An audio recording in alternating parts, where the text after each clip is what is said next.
Hello guys, isa sa mga gawaing bahay, lagi po tayo tutulong sa ating mga magulang. Ito po.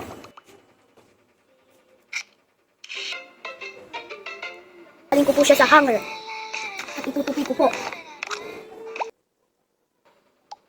Kapag wala akong ginagawa, ako po ay tumutulong sa aking magulang. Batang marunong ng gawaing bahay, mas magiging matagumpay sa buhay.